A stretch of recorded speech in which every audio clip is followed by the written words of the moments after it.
quiero agradecerles a todos y cada uno de los que están presentes, los que están viendo esto en vivo y en directo y los que están viendo en diferido. Sean bienvenidos a esta masterclass que se llama El cine desde la mirada cristológica.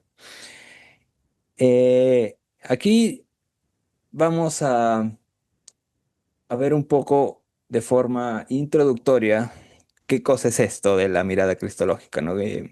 Realmente qué significa y por qué el cine está ligado a esto. Y para eso eh, yo les quiero poner unas lindas imágenes. Como ya les dije, vamos a ir de poco a poco. Y a ver, aquí hay cuatro hermosas películas infantiles, ¿no? Familiares son todas, ¿no? Puedes verlas con la familia, ¿no? Con los niños, todo, ¿no? Estas cuatro películas se resumen en muchas frases muy interesantes, ¿no? Esas cosas son del diablo. Esta película debe ser prohibida. ¿Cómo puedes ver ese tipo de cosas? Eh, Estas cosas promueven ocultismo. Estoy leyendo comentarios por si acaso. ¿No? Y muchas otras frases más, ¿no? Pero estoy seguro de que muchos, o tal vez la mayoría de personas, ha visto alguna de estas películas, o tal vez todas, y ha podido ver ciertas cosas que les generan algo dentro, ¿no? Pero no saben cómo interpretar eso o cómo poder defender sus argumentos frente a toda esta clase de ataques que hemos visto. Pero hay uno en particular que a mí me encanta, ¿no? Es esta frasecita que muchas veces lo ponen y creo que se debe a porque uno lo puso y todos los demás ya lo ponen. ¿Acaso Jesús vería estas películas? Y yo cuando veo esta frase, yo siento, no sé si a alguno le gusta el fútbol, pero yo siento como cuando te dan un pase largo y el arquero se tropieza y estás solo frente al arco y tienes una opción, o la mandas adentro del arco o la mandas a la tribuna. Pero con esta frase es como que, uy, que te regalas, ¿no? Te regalas bastante. Y ese es el punto. ¿Acaso Jesús vería esas películas? En primera instancia, quiero escucharlos. ¿Ustedes qué piensan? ¿Jesús vería estas películas? ¿Qué dice? ¿Qué dicen? ¿Vería estas películas o no vería estas películas? ¿Sí o no? Comenten, comenten, comenten. ¿Nadie? Uy, ¿están con No miedo? sé. ¿No O sabes? sea, yo vi The Sinners y también vi Evangelion, que me gustó mucho. Y me pasó Ujú. algo curioso, cuando vi Sinners, al Ay, otro día tenía iglesia ay. y empezaron a hablar como muchas cosas relacionadas a la película. No era el contexto, pero mi mente me Ah, llevó a eso. Y yo dije, el Señor está hablando. ah. Es que típico eso que uno, no sé si todos los que están aquí en esta reunión se congregan semanalmente, por lo Mm, menos yo me congrego en una iglesia y además participo en un grupo de mujeres, acá se llama célula, no sé si en otros lados se llama igual, ujú.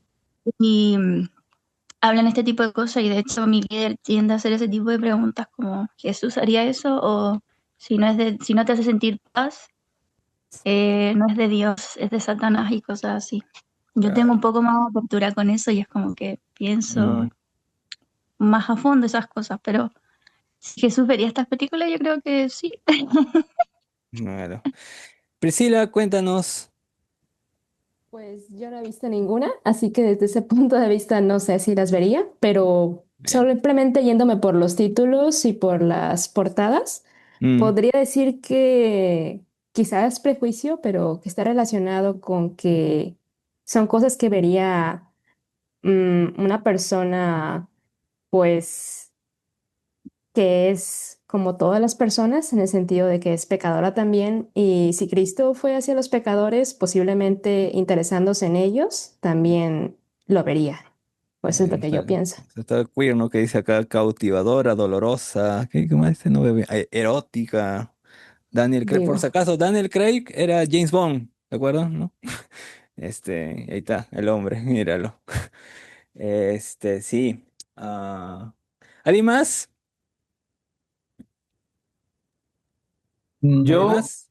A sí, ver. yo estaba pensando, digo, yo creo que lo que me hace pensar es, no sé si vería, yo creo que él sí se plantearía esas preguntas, ¿no? Yo creo que Jesús estaba tan ocupado haciendo tantas cosas, pero yo Mm, creo que él, todas esas preguntas, él sí las plantearía. Entonces, eso es lo que sí me viene en la mente. Entonces, quizás es decir lo que sí lo veía, pero yo creo que lo que me llama la atención es que a Jesús le interesan esas preguntas y estaría cuestionando el tema que estaría tratando esas películas.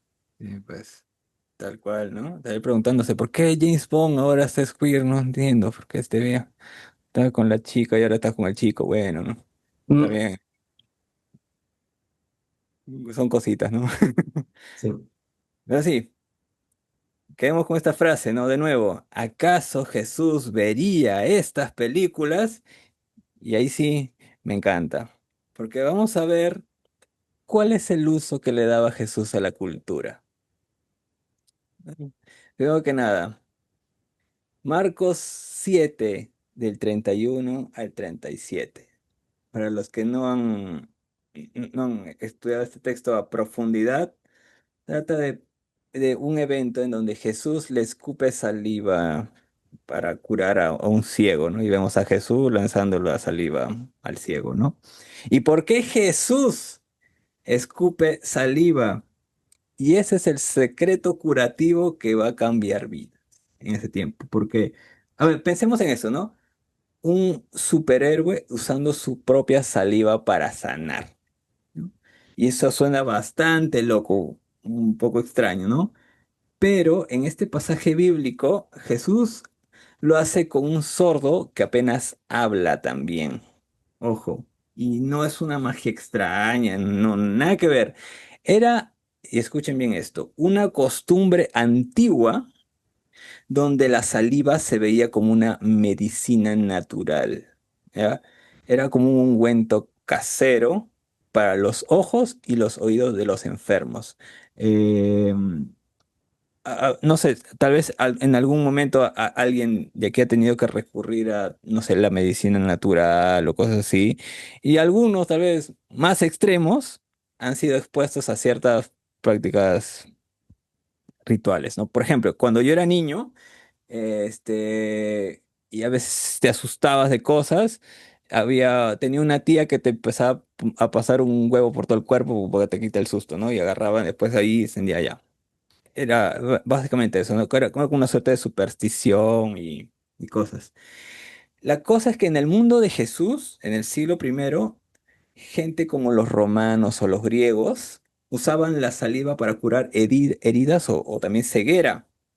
Y era una creencia común, ¿no? Mucha gente pensaba eso, o sea, si, ponte, no sé, te estaba saliendo, ¿cómo se llama esto? Conjuntivitis o, ¿cómo se llama el otro? Que te sale una bolita, orzuelo, Bueno, ajá, ya, sí. ibas a una persona que te escupiera, básicamente, y te curaba, ¿no? Ahora, ¿qué cosa hace Jesús? Toma esta práctica y la hace suya. Toca, suspira al cielo y dice, ábrete. Ese es su poder divino y no es un truco barato, ¿no? Es, pero ahí viene el tema, que cuando le escupe, el ciego le pregunta, ¿puedes ver? Y dice, no, veo un poco extraño, veo borroso, veo como unos árboles ahí. Ok, está bien, no pasa nada. Y lo toca y recién puede ver. O sea, lo que está haciendo es diciéndote, esta práctica, porque tú viniste a mí, básicamente para que te escupa. ¿No? Ok, te escupí y pasó algo, no pasó nada, viste raro, viste borroso. Solo cuando mi método, mi forma, impacta en ti, es que puedes ver con claridad, ¿no? Pero de nuevo, ¿cómo Jesús sabía estas cosas? Porque las había visto. ¿Y cómo sabía exactamente qué cosas hacer? Bueno, a veces dicen que la práctica hace el maestro, ¿no? Ahora, vamos más allá. Los cerdos ahogados, ¿no? ¿Por qué demonios entran en animales impuros? Llevemos a Jesús con los cerdos lanzándose al agua. Un hombre poseído por miles de demonios grita en las tumbas, ¿no? Empieza a decir un montón de cosas. Y Jesús llega y los demonios piden entrar en cerdos que habían cerca, ¿no? Pobre tipo con los cerdos que cuidaba, ¿no? Pero ¿qué pasa? Cerca de 2000 cerdos entran al mar. No sé, ¿alguna vez alguien ha visto 2000 cerdos? O sea, son un montón, ¿no? Y eso pasa en Marcos capítulo 5 del 1 al 20. En realidad pasan bastante cosas interesantes en Marcos, ¿no? Muchas cosas interesantes. Y esto pasa en una tierra gentil, no en una tierra judía. Ojo, donde estos cerdos no son algo sucio, contaminado, sino son normales. No, no había esta creencia. Los demonios se llama legión, ¿no? Y simbolizan el caos romano y el mal que aísla, ¿no? Y los cerdos ahogados muestran la victoria total, que Jesús destruye el mal invisible. Y en las culturas antiguas, ojo, el cerdo era para sacrificios paganos, ¿no? Para eso usaban al pobre cerdito. Yo lo usaría para el pan con chicharrón, ¿no? Pero bueno, pero aquí Jesús dice, ¿sabes qué? Yo controlo todo, hasta lo impuro. Y esto suena bastante a una frase que decía un teólogo antiguo que se llamaba Abraham Kuyper, que decía, no hay una sola pizca en todo este mundo que Cristo diga, esto es mío. ¿No? Jesús tomando el control siempre de todo.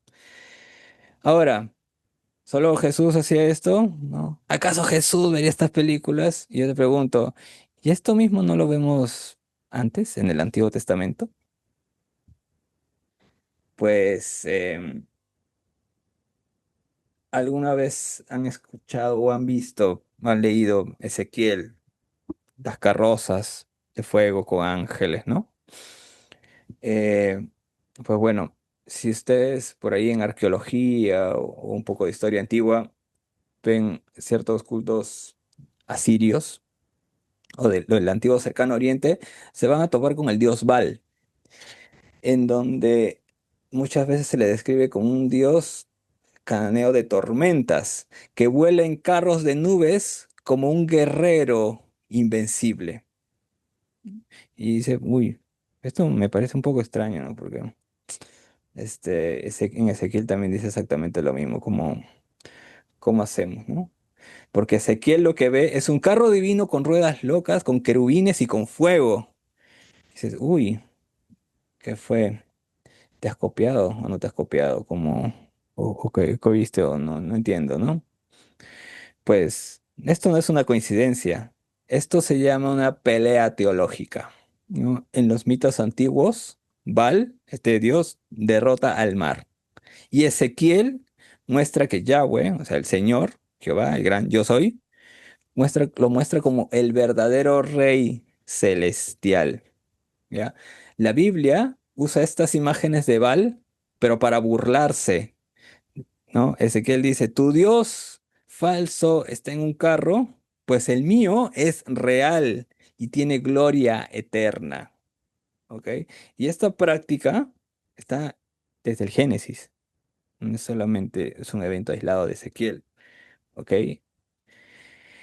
Este estudio es lo que el doctor John Currit hace en su libro Against the Gods, o en español Teología Polémica, donde explica que esto de aquí es copiar los mitos para probar la superioridad de Dios. Siempre hay esta dinámica en toda la escritura. O sea, lo que hizo Jesús con la saliva o con los demonios, era eso, lo que John Curry llama teología polémica. Eh, toda, toda la Biblia está llena de estas cosas. Por eso es que posiblemente eh, en algunos debates, sobre todo con no creyentes, digan, pero estas cosas ya estaban antes de que se creara la Biblia, y bueno, en parte sí, o sea, tienen razón, ya.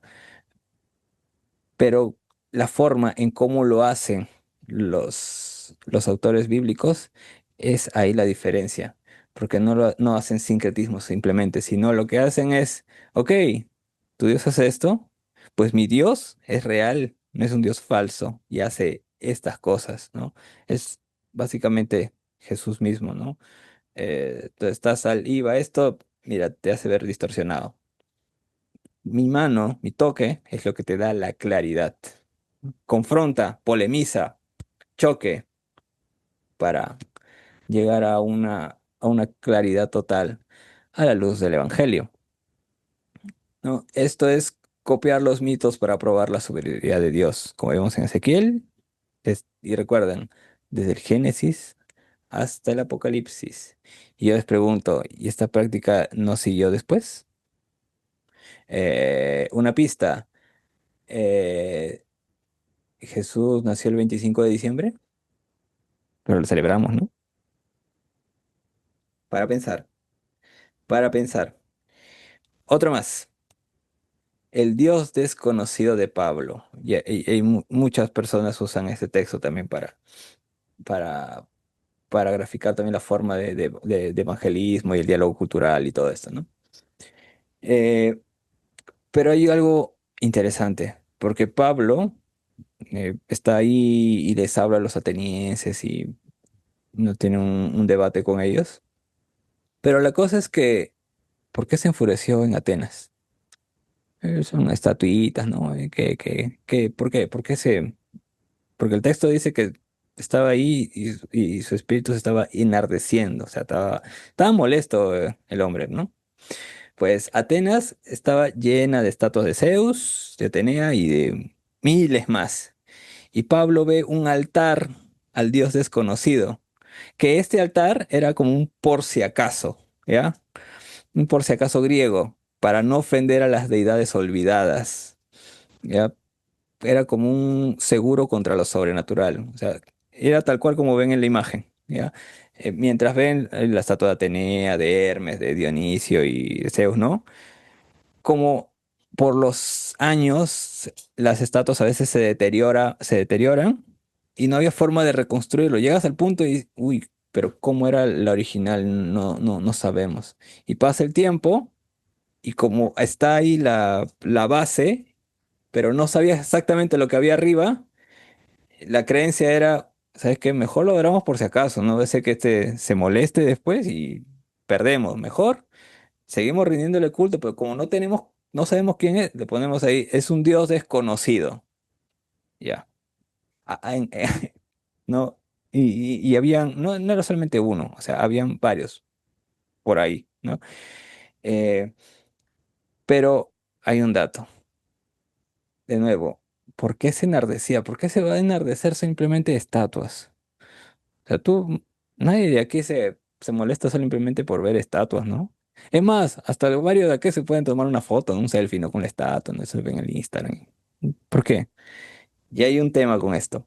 No es solamente la estatua, es el culto a la estatua. Ojo. Y aquí, no quiero herir susceptibilidades, pero de nuevo, ¿qué cosa realmente vio Pablo en esta Atenas? Pues vamos a poner cinco cultos falsos más potentes que podían haberlo rodeado, ¿ya? Primero, el de Atenea, la diosa de la sabiduría y la guerra. Toda la ciudad llevaba su nombre, de hecho, ¿no? Atenas. En la Acrópolis había una estatua gigante de oro y de marfil de unos 12 metros más o menos, ¿ya? Los atenienses creían que ella les daba la victoria, también la inteligencia y la protección. Y Pablo lo que veía era que estaban poniendo su esperanza en una diosa de metal en lugar de un Dios vivo. Por otro lado, también había una estatua de Zeus, el rey de los dioses, padre de todos, controlador del trueno, del cielo y del destino. Y en cada casa, en cada plaza, había altares y ofrendas a Zeus. ¿Y Pablo qué cosa pensaba? Que le dan el control del universo a un señor con rayos cuando el verdadero creador ni siquiera necesita rayos.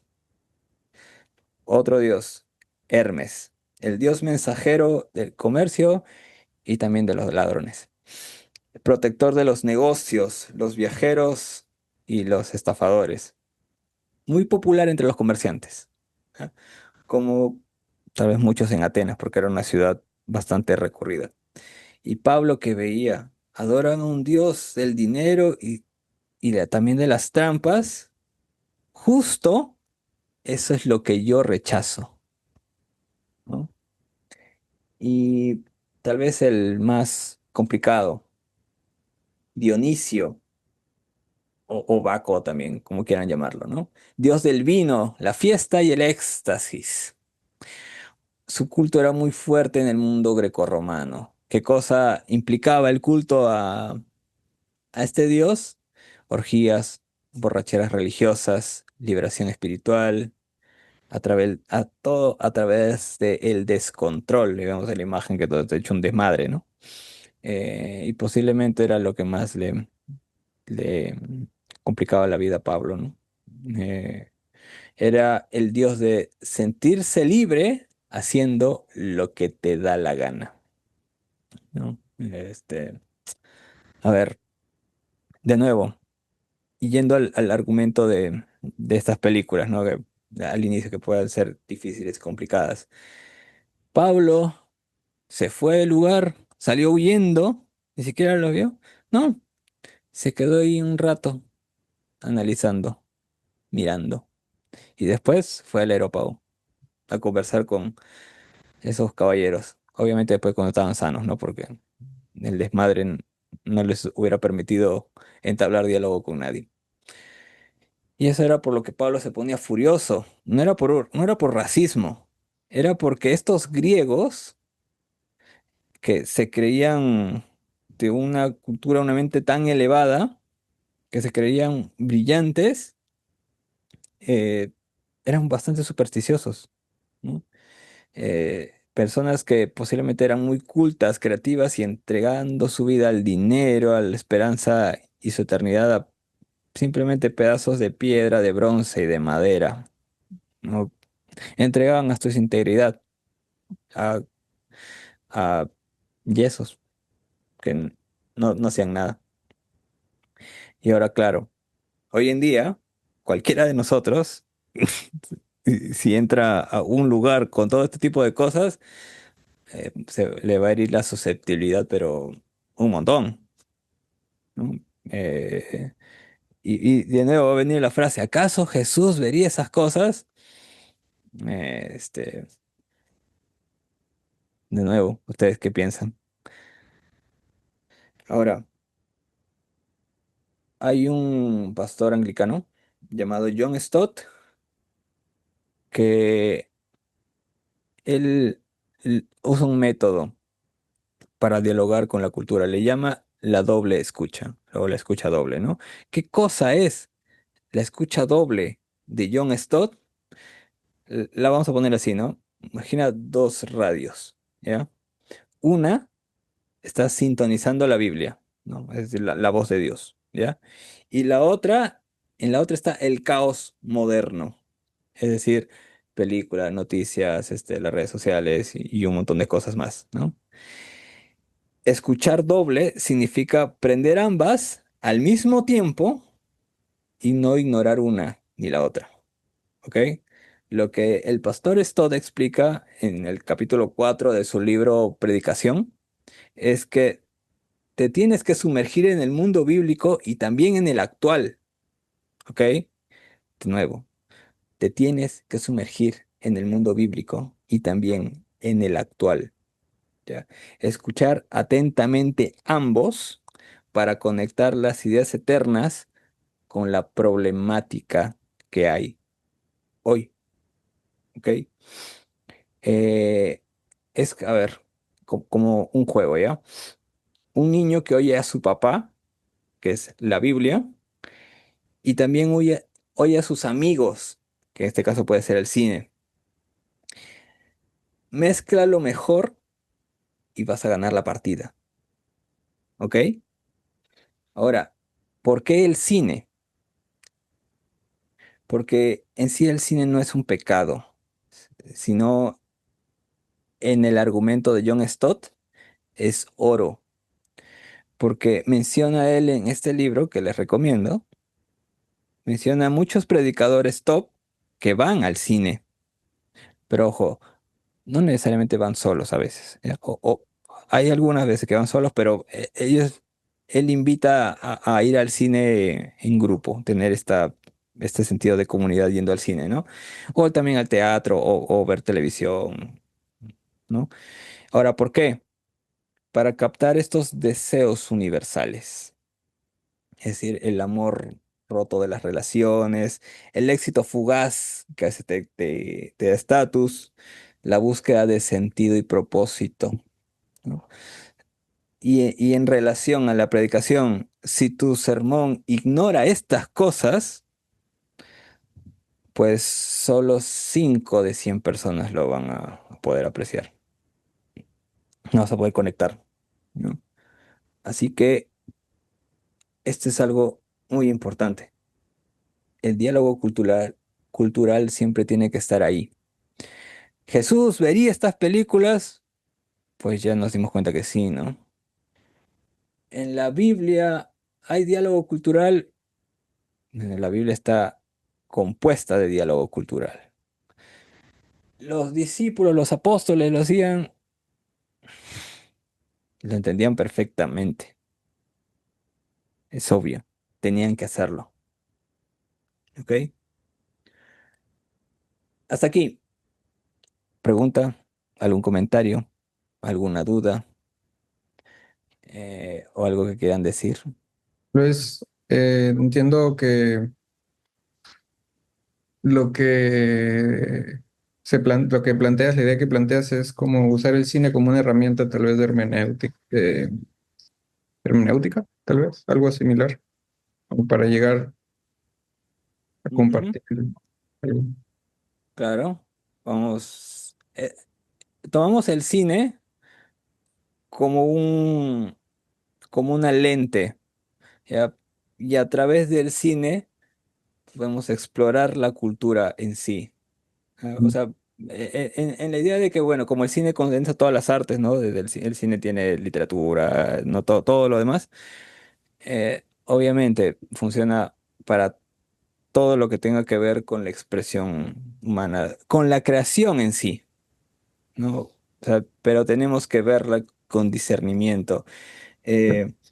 O sea, en el argumento de John Stott hay que ser estudiosos de la cultura. No, a ver, hay momentos como para apagar el cerebro. Para todo tiene su tiempo, ¿no? Pero si estamos con una mente enfocada en el Evangelio, y de nuevo lo que le decía al inicio, ¿no? Preguntarnos siempre qué cosa es el Evangelio, pues vamos a querer siempre estar estudiando la cultura, ver cómo funciona, cuáles son los deseos, los dolores, los sufrimientos, eh, para poder darles el remedio correcto, ¿no? Si no, no, no, no vamos o sea, podemos tener el mejor sermón del mundo o podemos, no sé, hacer la práctica evangelística que hayamos ensayado durante meses y no vamos a conectar porque la gente no va a entender nada. Estás hablando en tu idioma, estás hablando con para tu grupito que ya está convertido. No tiene sentido, ¿no? Beca, Ah, ¿sí me oigo? fuerte y claro. Bueno, me está costando un poco, bueno, me estaba costando un poco de trabajo entenderlo, pero es como, no sé si haya oído del término de la contextualización, que creo que es muy parecido, que es Ujú. como adaptarte al contexto de las personas como para dar un mensaje en base al contexto de ellos. ¿Sí sería algo así? Está dentro, es una de las formas, o sea, contextualizar, pero para contextualizar tienes que aprender, o sea, no es, no, a ver, no simplemente se trata de decir, no sé, en tal película he visto esto. Tienes que tener la capacidad de decir, en esta película hecha por tal persona, en tal año, de estas formas, he encontrado esto y esto, ¿no? El director o el autor ha enfrentado estas cosas y esto me hace pensar en tal. No es quedarte en la superficie, es ir a fondo. Y de nuevo, en la línea de John Stott, y lo repito, es ser un estudiante de la cultura, ¿no? Y obviamente, eh, en el caminar del Evangelio necesitamos siempre ser estudiantes. Bárbara, cuéntanos. No, que pienso esto es como la práctica que uno tiene con el devocional y también el estudio de la palabra, que claro, no sé, los devocionales más íntimos y uno cuando lee un versículo, o al menos cuando yo lo hago siempre me pregunto, ¿qué me quiere decir esto? Me pasa un poco lo mismo con mis alumnos, con sus, por ejemplo, lo voy a llevar a ese contexto, Ujú, cuando tienen alguna conducta que sale un poco del ambiente de la sala de clase, es como, ujú. ¿qué quiere decir? O hay algo más de fondo, no. No es solo un niño desordenado, un adulto desordenado en este caso, sino que hay algo más que está ahí y que siempre yo digo es la raíz del síntoma, o sea, es el síntoma y tiene una raíz. No sé si se Claro, relaciona con eso. sí. De nuevo, es que a veces nos quedamos mucho con las apariencias, con lo que vemos, ¿no? Pero el prejuicio no nos permite avanzar, ¿no? A ver, no de nuevo. Estás acá. Vemos la portada. Y de hecho son diseños bonitos, ¿no? Con las letritas, todo ahí, un trabajo interesante, ¿no? Pero por lo que escuchamos en tal o vemos tal video, ya generamos un prejuicio. Entonces, no, porque esta persona lo dijo, mejor que no, mejor que sí, ¿no? O aún más, y, y eso es para reflexionar. Porque seguimos a tal o tal influencer que critica tal o tal cosa y él dice que yo no vea esto, yo tengo que seguir a él, ¿no? Es como si en vez de, a ver, en vez de seguir esto, sigo al influencer, ¿no? Porque el influencer tiene más voz que esto, porque el influencer ha leído esto, ¿no? Eh, Pregunta, cuando hacemos eso, ¿no estamos haciendo esto? Ujú. No, es lo mismo. De nuevo, no se trata de no seguir o no respetar o no considerar las palabras del influencer. Pero aún más, si él lo dijo, ¿cuál es la motivación de él por decir esto? ¿No? ¿O qué cosa está mirando él que yo no he visto? ¿O qué cosa no está mirando que yo sí puedo ver? ¿Mm? Ah, seamos como Pablo, ¿no? Veía que todas estas prácticas estaban ahí y posiblemente cualquiera de nosotros al ver todo este desmadre saldría corriendo, ¿no?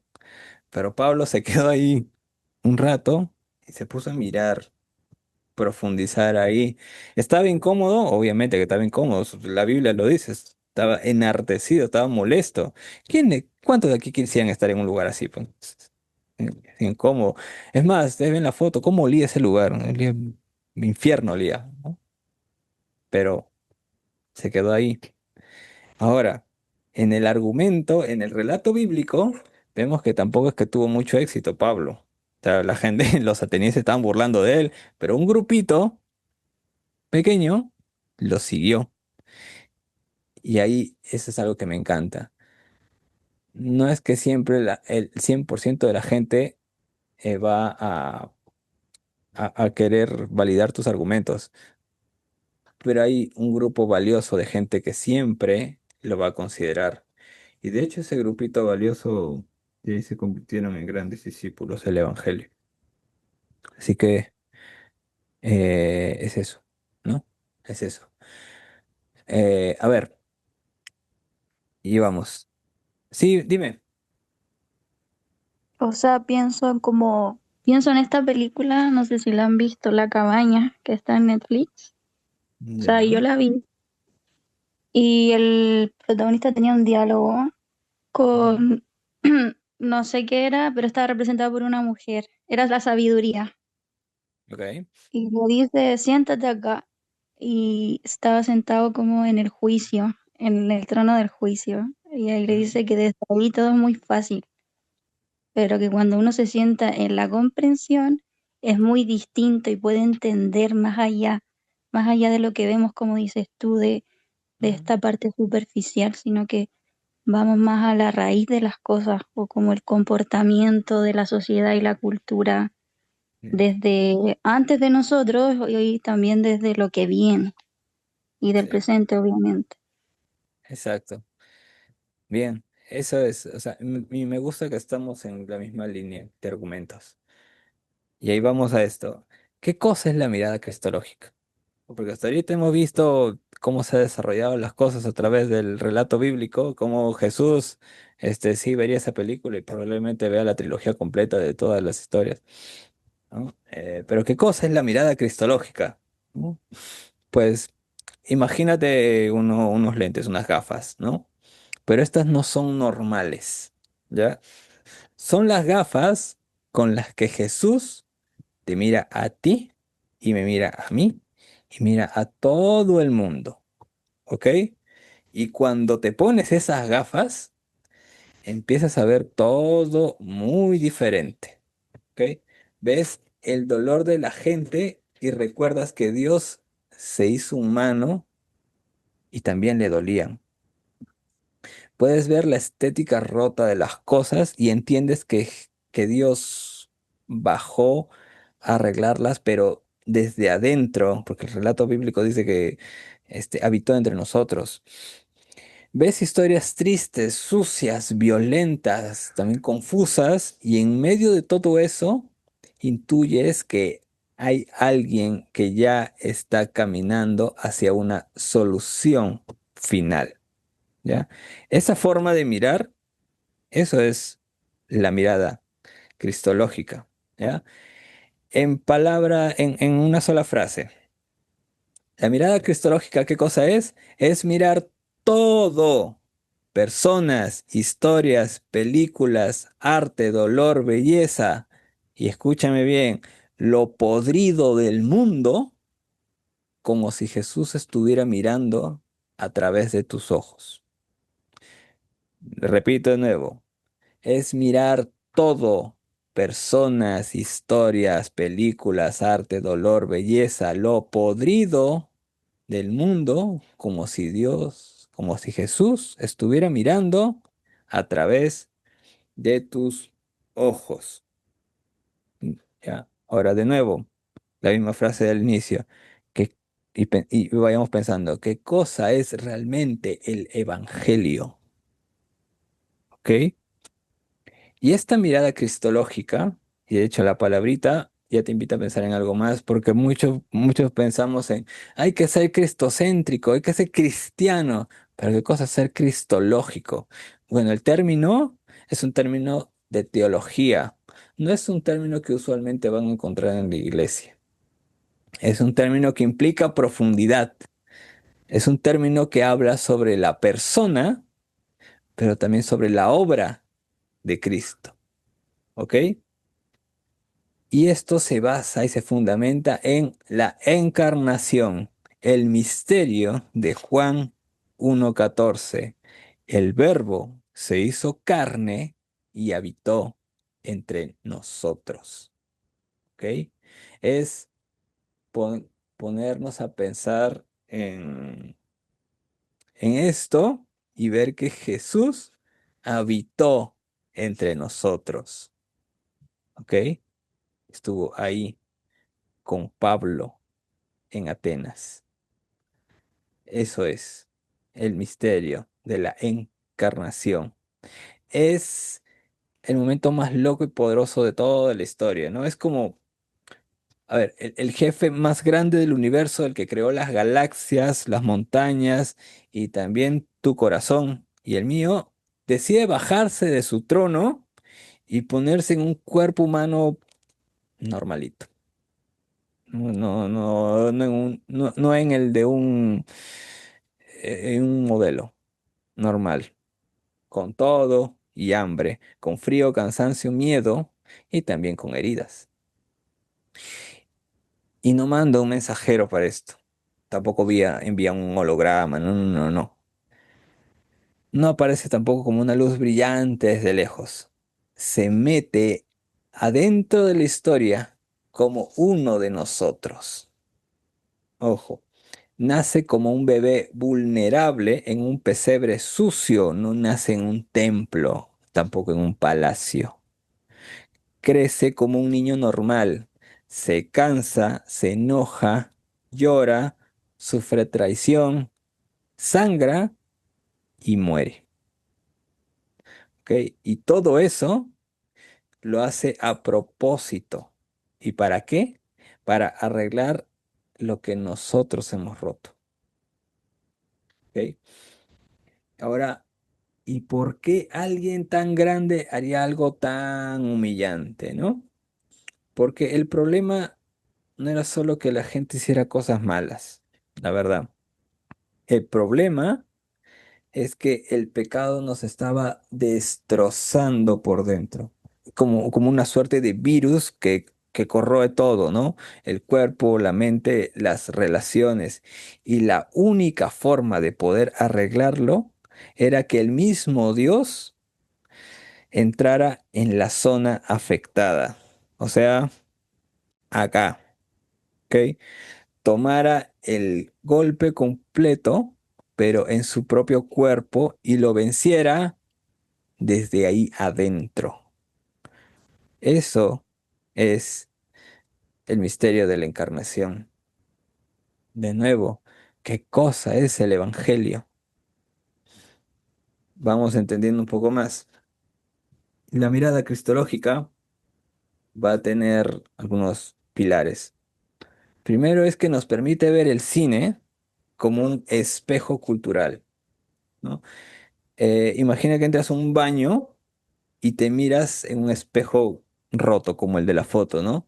Tu cara no la ves perfecta, la ves distorsionada. Puedes ver grietas, tal vez ojeras, cicatrices, pero también te sigues viendo a ti mismo, ¿no? Alguien que es valioso o que es imagen de Dios. Y el cine, al captar todo eso, pues se convierte en ese espejo roto del mundo, ¿ok? Porque lo que muestra es a gente perdida, que sufre, que falla, que se equivoca miles de veces, que está rota por dentro, ¿no? Y justo en esas grietas es donde puede aparecer la luz, un poquito de dignidad, un poco de esperanza, también un poco de esta persona vale oro, aunque esté hecha una desgracia, ¿ya? En palabras simples. El cine a veces no te muestra superhéroes perfectos, te muestra humanos rotos. Te recuerda que incluso rotos seguimos siendo imagen de Dios. Y por eso es que duele ver esas películas. Y por eso es que podemos ser invitados a transformar. Segundo, la voz profética, que es la denuncia más esperanza, más la redención encarnada. Y, a ver, seguramente todos hemos pasado por alguna situación así, ¿no? Piensa en ese amigo que se calla cuando ve alguna injusticia, pero te mira fijo y dice, esto está mal y duele y algo se tiene que hacer, ¿no? Pues la voz profética es eso, pero a 24 cuadros por segundo. no se trata de predicar con versículos, se trata de mostrar la mentira que aplasta a la gente, el dolor que nadie quiere ver, la injusticia que todos fingimos que no existe, ¿no? Y al mismo tiempo susurra, pero sin ser cursi, que esto no es el final. Hay alguien que ya está peleando para arreglarlo. Y tú y yo podemos ser parte de eso, ¿ok? Así que, a ver, cuando veamos ciertas marchas, protestas o un cine tal vez incómodo, de nuevo, vayamos más a fondo. ¿Qué cosa realmente me estás mostrando? ¿Y por qué me lo estás mostrando? No necesariamente es gratuito. A veces lo comercial o lo industrial sí, porque necesitan vender. Incluso, y de nuevo, aún en lo roto o en lo frágil, recuerda que seguimos siendo imagen de Dios. Así que es- la invitación es a discernir. ¿Por qué estoy viendo todo esto? ¿Qué cosa puedo ver a través de esto? De nuevo, gafas cristológicas. ¿Ok? Tercer punto. La vía escatológica. Algunos entienden esto también como la vía de la belleza. Aunque el término belleza a veces puede ser confundido, que solamente las cosas bonitas, ¿no? Eh, todo lo bonito, lo feo, también no. Ah, tal vez en su tiempo puede haber sido más claro, pero hoy en día con tanta diversidad de términos, probablemente ese término no exprese realmente la idea. Pero la vía escatológica te apunta a algo posiblemente un poquito más claro, ¿no? Y pensemos en esto, una película posapocalíptica, todo el mundo ha visto algo así, ¿no? Todo destruido, ruinas y oscuridad. Y de repente, un rayo de sol rompe a través de las nubes, ¿no? Así como con la imagen, ¿no? Y aparece un, un esbozo de calidez, ¿no? Flores creciendo entre el concreto, niños riendo en medio de todo el desastre, así como vemos en la foto, ¿no? Una ciudad, y lo que podemos ver es una ciudad nueva que comienza a asomarse. Esa es esta vía escatológica. No se trata de un escapismo o de negar la realidad. Al contrario, de nuevo, denunciarla, enfrentarla, meterse ahí en lo podrido y decir, este mundo está roto, pero el final ya fue decidido.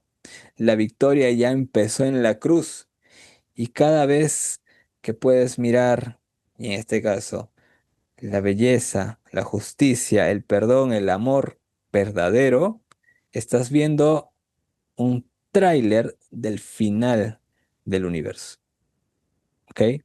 Porque el cine puede mostrar ese ya, pero todavía no.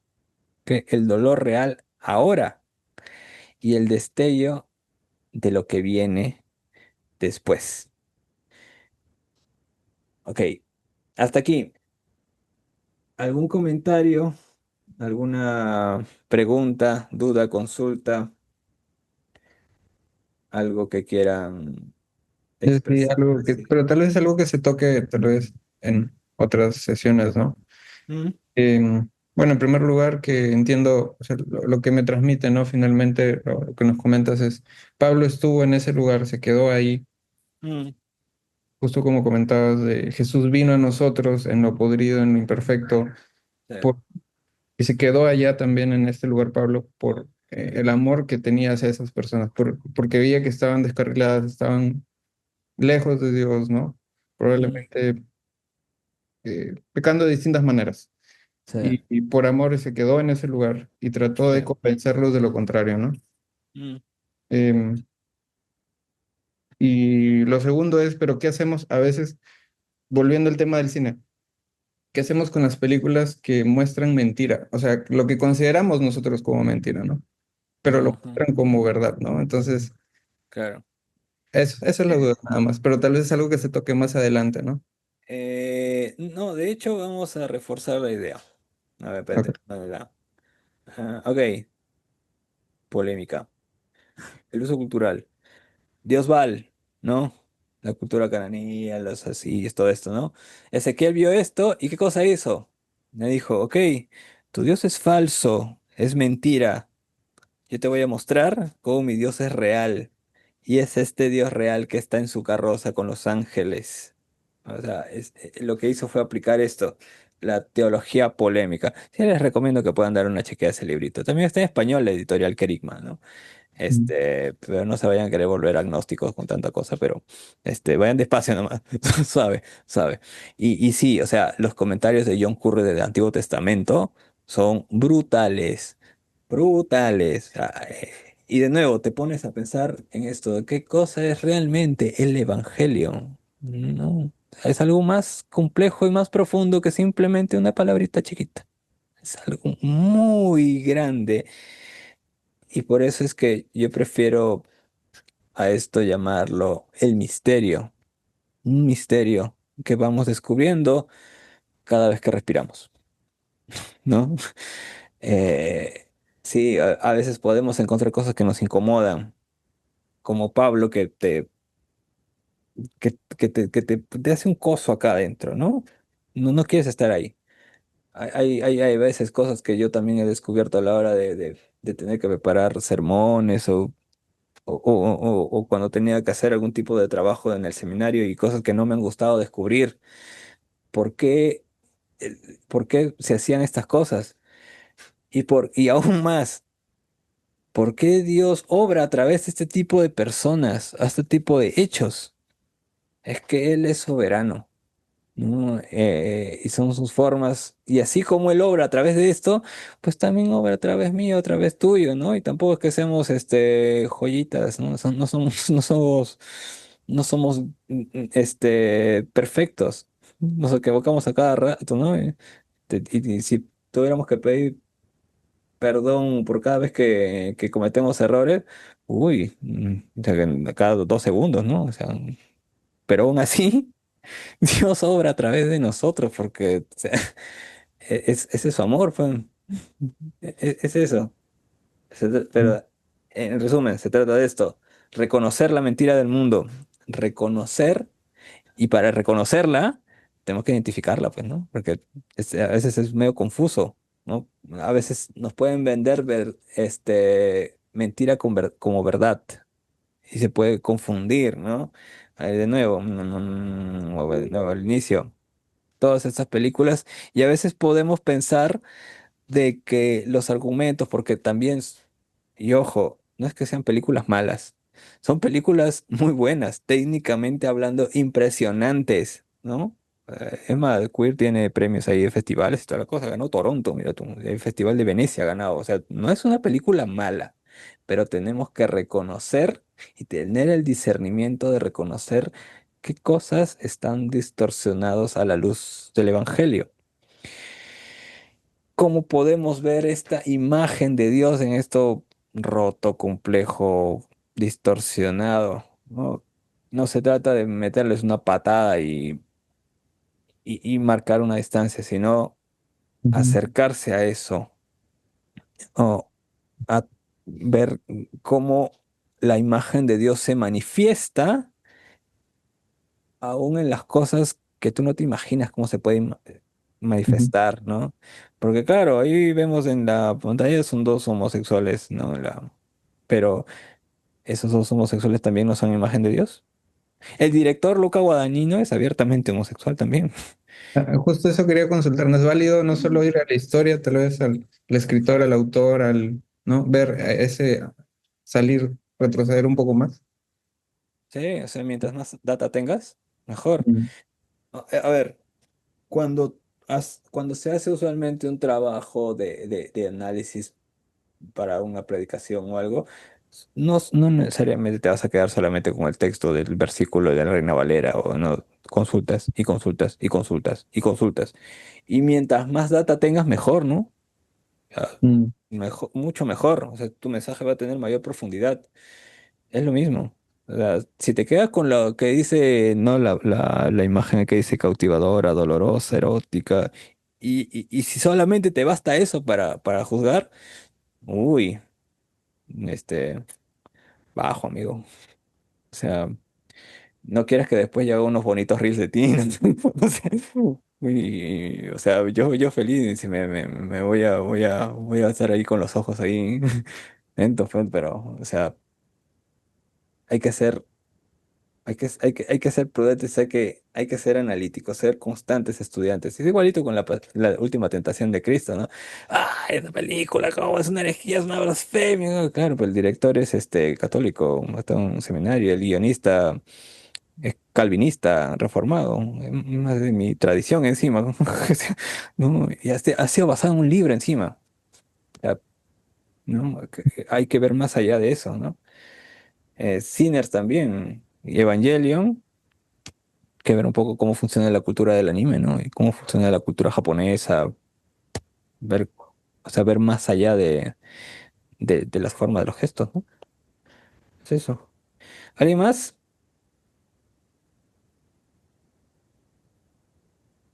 ¿Nadie más?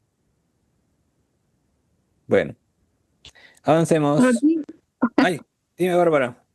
no, que esto me hace recordar un poco lo que nosotros llamamos en educación la holística, una mirada holística de las cosas Sí, y situarse en un punto donde yo pueda ver el todo de las partes y las partes del todo.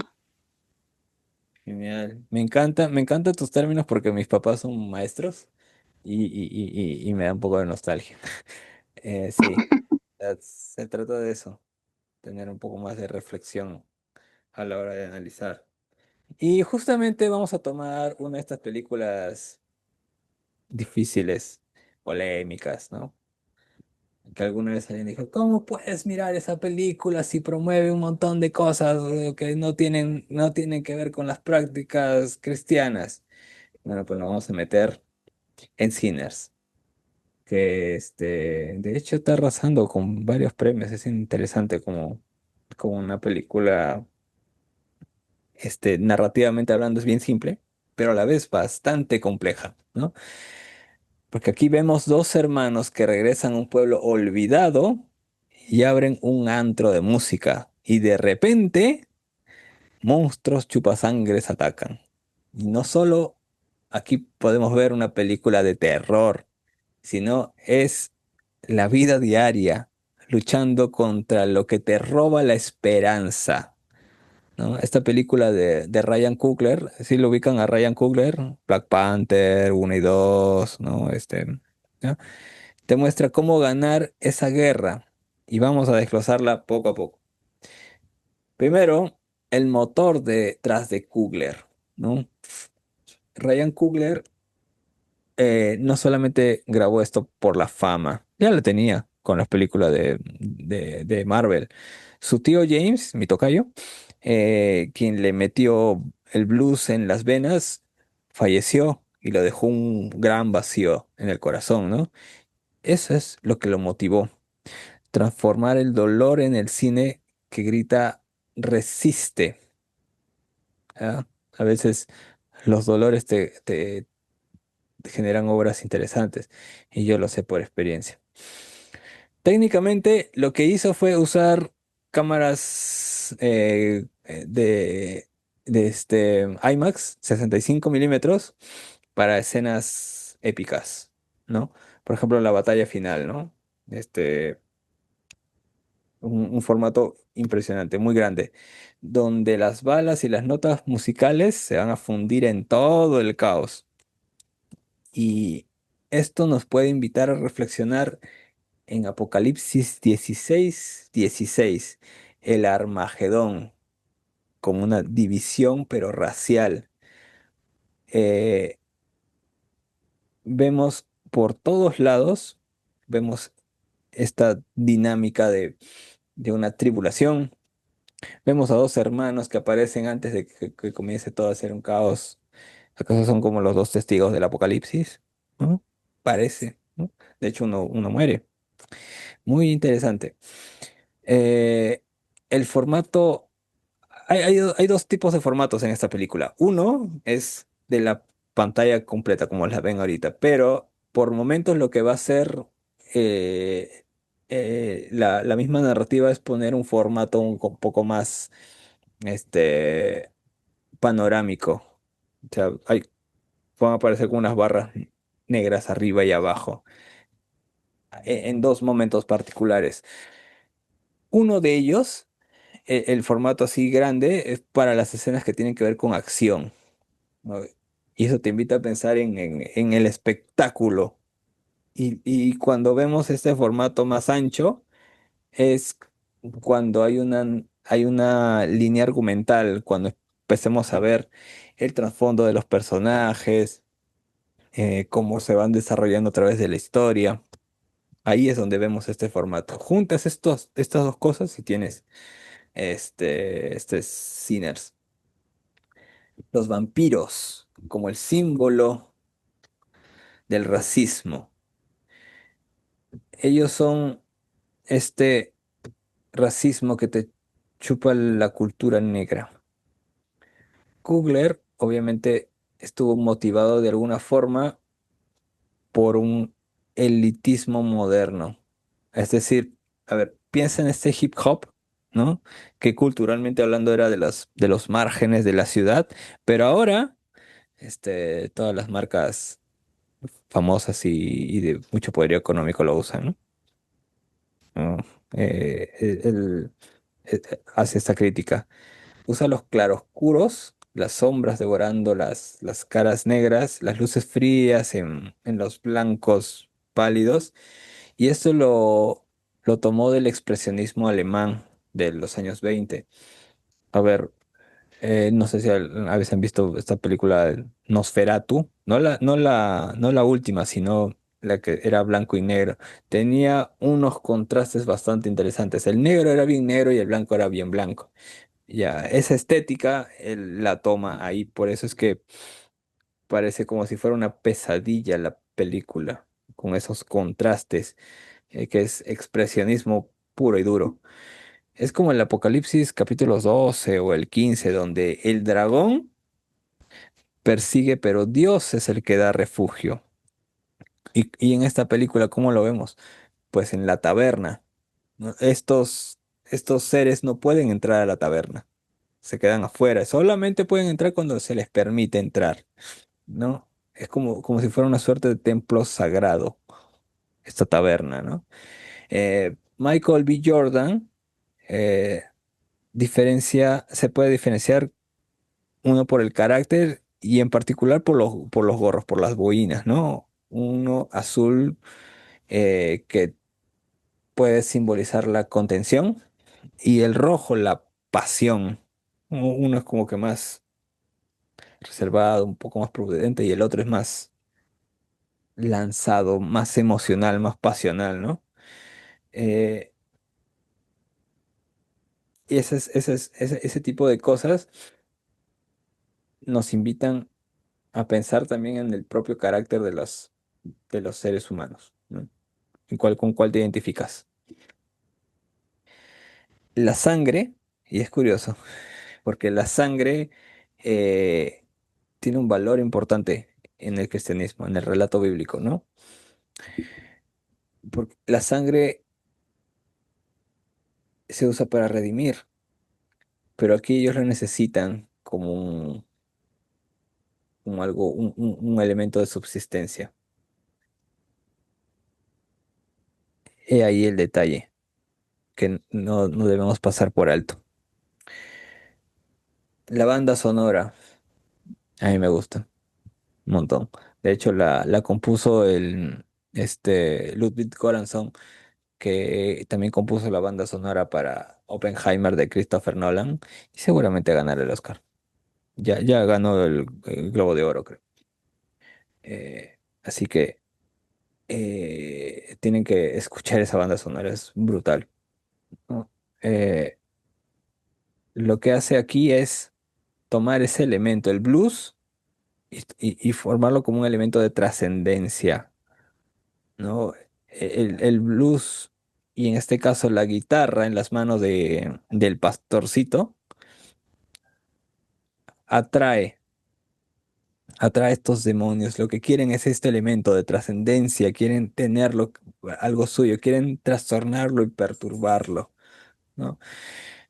Por ratos nos puede evocar también al Evangelio, este mensaje que ellos quieren trastornarlo. Necesitan de eso, tomarlo, sacarlo de ahí. No, ese es su trofeo. A la final es por eso, incluso en la película, ellos mismos dicen, nosotros hemos escuchado tu música y venimos por ti, por ellos. Ellos son una consecuencia. Nosotros venimos directamente por ti, ¿no? Eso es algo bastante interesante. Y la batalla final, es el clímax, es como el Armagedón sureño. Eh, y aquí ya vemos que el formato panorámico se ancha, incluso en algún momento de la película vemos que literalmente las barras negras se despejan y vemos toda la pantalla completa. Esto en un IMAX es brutal, ¿ah? Que vemos todo ahí como si estuviéramos, parecemos minúsculos viendo la pantalla gigante con todo esto. Eh, lo que vemos es esta gran tribulación, ¿no? Esta batalla final, el bien contra el mal, luchando y luchando, en una batalla que realmente ya fue decidida. ¿Y por qué? Porque sabemos que la noche siempre tiene un final, y ese final, eh, es el camino a la luz, a la calidez, y es ahí donde, en medio de todo ese caos, aun cuando todo posiblemente esté perdido, porque vemos que todos a las finales mueren y solamente se queda el pastorcito con uno de los gemelos rodeados, la luz los vence, vence a los demonios, los elimina y nos invita a pensar en esta vía escatológica. Que en medio de todo el caos, un rayito irrumpe, impregna todo. Y a partir de eso es que vemos la redención de este hermano que había llegado, eh, con una serie de problemáticas a emprender un futuro mejor. Pero en el pasado él había dejado tal vez un hijo no nacido, una relación fracturada. Pero vemos también su redención. El pastorcito nunca soltó la guitarra, aun cuando su padre le decía que la suelte, porque su padre era un pastor bautista. Suelta la guitarra, porque para él esto era el elemento de profanación, pero él no la soltó nunca, porque sabía que tenía una herramienta poderosa. De hecho, después la reconstruye y sigue tocando. Y el otro hermano no muere, sobrevive, es un vampiro. Y aún así vemos una conversación con ellos que refleja también un esbozo de redención. Y eso es lo que podemos ver en un breve resumen en Sinners. Hay más cosas que también podemos apreciar en esta película, pero eso es en unas breves palabras. Ah, y como hemos visto, eso es solamente una pizca, un pequeño adelanto. Así como yo pude hacer este análisis de Sinners y meterme en algo que para muchos puede ser pecaminoso, prohibido, porque sí, o sea, la película tiene algunas escenas complejas, ¿ya? Por no decir, una palabra un poco más fuerte. Pero es detenerse, analizar, pensar, profundizar, ver las motivaciones, analizar la estética, analizar todos los elementos y poder sacar conclusiones. No solamente quedarse con el póster, con el diseño bonito y con ese naranjita o con las letras. Es meterse en la narrativa, pero para meterse en la narrativa hay que aprender el lenguaje. Y eso es lo que vamos a ver en 4 semanas. 4 semanas solamente. Muy intensivas, en donde vamos a analizar desde estas gafas la mirada cristológica. Vamos a detenernos, vamos a procurar ir juntos, caminando, como yendo de la mano, y más que un tiempo donde una persona hable y hable, que sea un tiempo de dialogar, de conversar, de despejar dudas y también de descubrir cosas que puede que se nos escapen. Aún hay cupos, porque no se han llenado todos, no quedan muchos tampoco, pero este viernes ya comenzamos con la primera clase, que es a las 8 de la noche, hora de Perú, así que vayan separando sus tiempos, sus notas, comentarios, dudas e inquietudes, porque vamos a comenzar a profundizar en esta mirada cristológica que hasta el momento hemos visto algunos fundamentos teológicos que nos ayudan, pero vamos a ir a la práctica, a la ejecución. ¿Ok?